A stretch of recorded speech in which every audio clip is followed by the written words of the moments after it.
Kalau mahu cepat jadi kerajaan, PAS boleh sertai kerajaan Madani.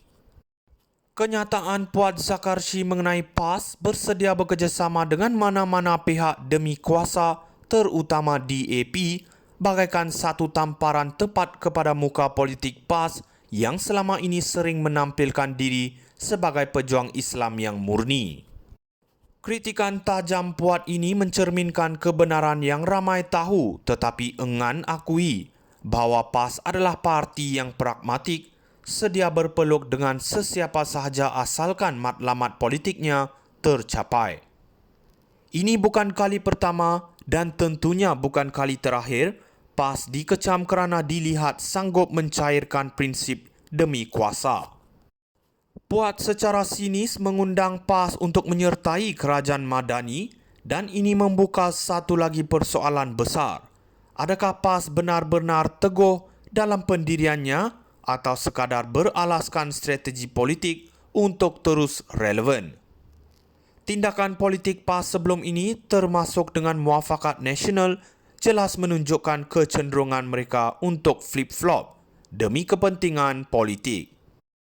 Jika benar PAS bersedia bekerjasama dengan DAP semula, ia akan mencerminkan tahap hipokrasi yang sukar dimaafkan oleh pengundi mereka yang selama ini dimomokkan dengan retorik anti-DAP. Namun, jangan salah faham, ini bukan sekadar soal PAS. Ini tentang politik Malaysia yang terus-menerus dicorak oleh kelicikan taktik kuasa, bukan ideologi atau prinsip. Semua parti utama nampaknya bermain dalam permainan yang sama, memanipulasi keadaan untuk mendapatkan kuasa, walaupun perlu menjilat kembali ludah yang pernah dilontar. UMNO mungkin tidak terluka jika PAS menyertai kerajaan Madani, tetapi pastinya luka moral politik kita semakin dalam. Apabila prinsip boleh dijual beli tanpa sekelumit rasa bersalah. Kalau mahu cepat jadi kerajaan, PAS boleh sertai kerajaan Madani. Kenyataan Puan Zakarshi mengenai PAS bersedia bekerjasama dengan mana-mana pihak demi kuasa, terutama DAP, bagaikan satu tamparan tepat kepada muka politik PAS yang selama ini sering menampilkan diri sebagai pejuang Islam yang murni.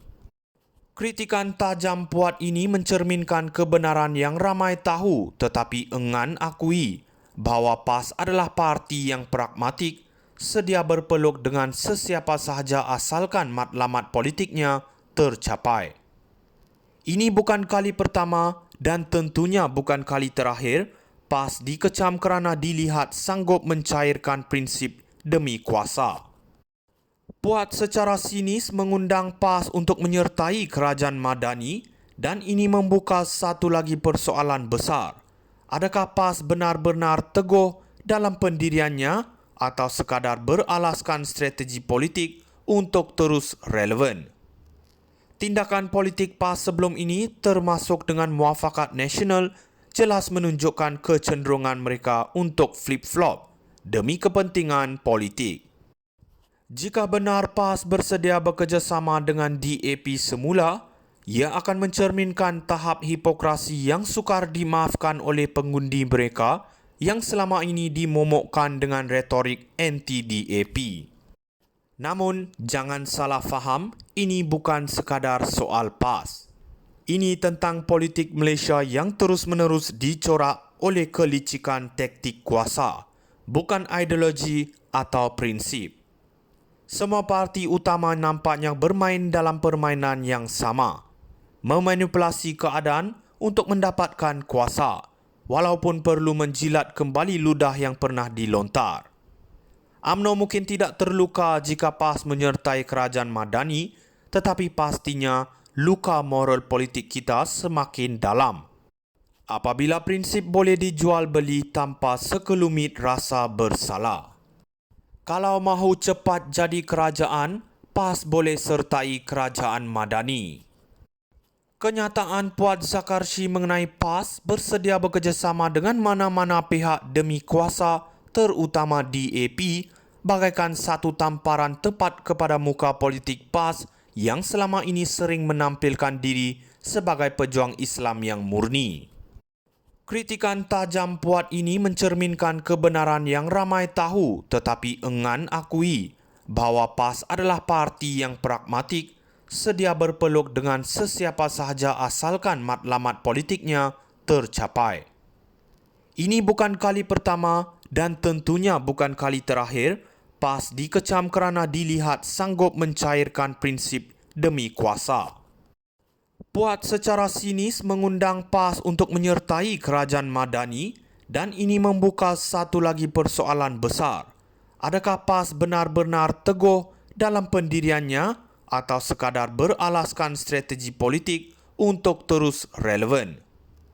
Tindakan politik PAS sebelum ini termasuk dengan Muafakat Nasional jelas menunjukkan kecenderungan mereka untuk flip-flop demi kepentingan politik. Jika benar PAS bersedia bekerjasama dengan DAP semula, ia akan mencerminkan tahap hipokrasi yang sukar dimaafkan oleh pengundi mereka yang selama ini dimomokkan dengan retorik anti-DAP. Namun, jangan salah faham, ini bukan sekadar soal PAS.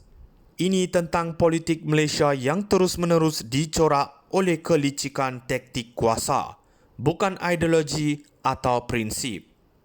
Semua parti utama nampaknya bermain dalam permainan yang sama, memanipulasi keadaan untuk mendapatkan kuasa, walaupun perlu menjilat kembali ludah yang pernah dilontar.